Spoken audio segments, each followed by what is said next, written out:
most widely used material of construction for reasons relating to strength, versatility, and economy, allowing engineers to build the most challenging structures.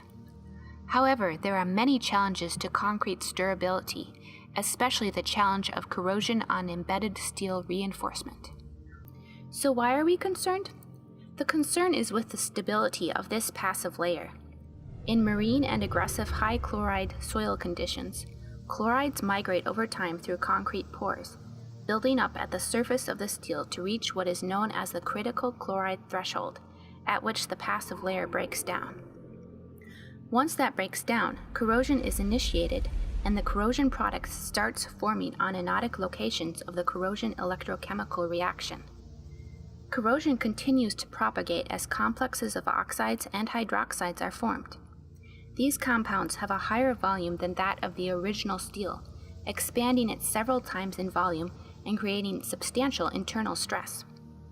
While concrete has phenomenal performance under compression, it is very weak under tension.